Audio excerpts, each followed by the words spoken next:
এই দেখুন, এই গোটা গরম মশলা আর ফোড়ন তেলে দিয়ে দেওয়ার পরেই আমি অল্প করে একটু পেঁয়াজ দিয়ে দিই এতে, কারণ গোটা পেঁয়াজটা একটু তরকারিতে করলেও ভাল লাগে, আলুর দমে লম্বা লম্বা পেঁয়াজ দিলেও ভাল লাগে। ঠিক আছে, এবার এইটা যখন হয়ে যাবে, এই পেঁয়াজটা যখন ভাজা হয়ে যাবে তখন আমরা দেবো হচ্ছে এই মশলাটা। এইটার মধ্যেও কিন্তু পেঁয়াজ আছে, তাই আমি অল্প করেই দিলাম পেঁয়াজটা, খুব বেশি দিচ্ছি না। ওটার মধ্যেও পেঁয়াজ বাটা আছে, ওটাতেও পেঁয়াজের ফ্লেভারটা আসবে, বাট তাও একটু গোটা পেঁয়াজ করলে ভাল লাগে। এই যখন এই রকম পজিশনে চলে আসবে তখন আমি এখানে এই বাটা মশলাটা দিয়ে দিই। 2 চামচ 3 চামচ মতন হয়ে যায় এরকম। আবার এইটাও বেঁচে রইলে এটা আবার আমি রেখে দেবো, আবার নেক্সট কোনো রান্নায় আমি ইউজ করতে পারবো। তো এটাতে বেশ ভালো তাড়াতাড়ি হয়ে যায়। চিকেনের ক্ষেত্রেও, চিকেন বা কিছু করছি বা আলুর দম বা যেগুলো কষানোর রান্না, যে রান্নাগুলো কষানোর দরকার, সেখানে আমি এই পেস্টটা আরামসে ইউজ করি। আর খুব তাড়াতাড়ি খুব ভালো মতন আমার অনেকটা টাইম মানে সেভ হয়। ওই কাতরে ছেলরে ওই টাইমটা তো আরামসে আমার সেভ হয়ে যায়।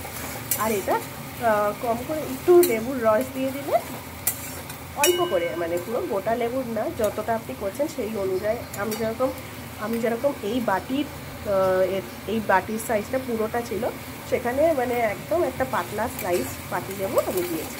আর সেটা তরকারিতে কোনোভাবেই বোঝা যায় না, আর গেলেও অসুবিধা হয় না, ওইটুকুনি ইয়েতে কিছু হয় না, এটা থাকে। মানে আপনি 1 সপ্তাহ তো রাখতে পারবেনই ওইটা করলে, মানে এটা আমার মানে একদম সেফ, যে নষ্ট হবেই না। দেখুন, এবার এটার মধ্যে আমি সব মশলাপাতিগুলো দিয়ে দেবো। এই যে এরকম তেল ছেড়ে আসবে, মানে মশলাটা কষানো হয়ে গেছে। এবার আমি একে একে সব মশলা দিয়ে দেবো, যেরকম আমরা দিয়ে থাকি মশলাগুলো।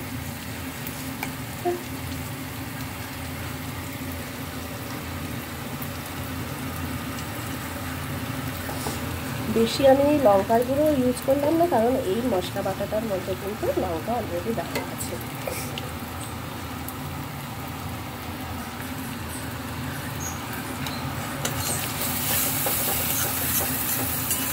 দেখবেন কেমন সুপার ফাস্ট হয়ে গেল ব্যাপারটা। তো কাশ্মীরি লঙ্কার গুঁড়ো দেবো, বেশ ভালো হয়।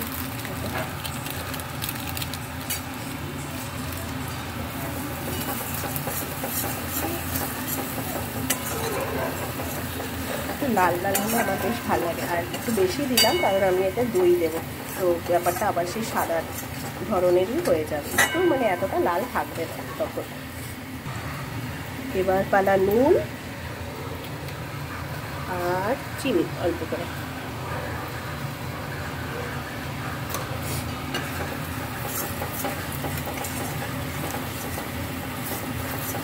মশলাটা একটু লেগে লেগে এসছে, অল্প জল দিয়ে দিলাম মাখা হয়ে যাওয়ার জন্য। আচ্ছা, এতে তো নর্মাল একটুখানি টমেটো দেওয়া আছে। এবার যদি আপনারা আরও চান টমেটো একটু বেশি ফ্লেভারের জন্য টমেটো অ্যাড করতে, এর মধ্যে আবার টমেটো অ্যাড করতে পারবো আমরা। আমি একটু টমেটো যে গ্রেভিটা হয় সেরকম গ্রেভি চাইছি, তাই আমি একটু টমেটোর কিউবও অ্যাড করব। এই যে আমি এরকম ছোট ছোট করে পিস করে দিয়ে দিলাম। ছোট ছোট পিস করাটা দরকার, কারণ আমাদের অলরেডি অন্য মশলাগুলো কিন্তু গলে রয়েছে, আর আমি চাইছি না যে এই টমেটোটা খুব একটা মুখে পড়ুক, তো যাতে গলে যায়, তাই মশলাটার পর আমি একটুখানি টমেটোটা যতটা পারবেন একটু ছোট ছোট করে বা পেস্ট করেও দিয়ে দিতে পারেন আলাদা করে। যদি আপনাদের এটা অপশনাল, যদি মনে হয় যে একটু টমেটোটা আপনারা বেশি প্রেফার করেন কোনো গ্রেভিতে, তাহলে টমেটোটা দেবেন, নাহলে যেই টমেটোটা আপনাদের মশলায় ছিল ওটাতেও হয়ে যায়। দেখুন, অল্প একটু গরম মশলা,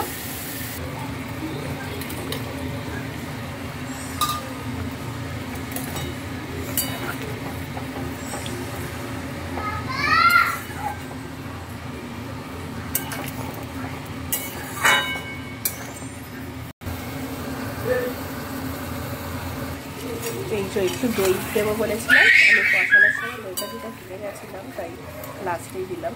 আশা করি কোনো প্রবলেম হবে না। এটা দইটা দিয়ে আমি আর একটু কষাবো।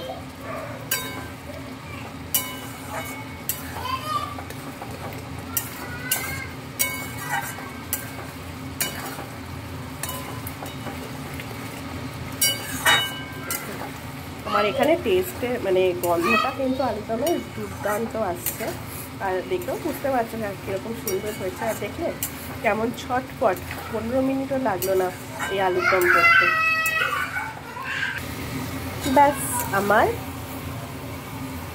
আলুদম একদম রেডি।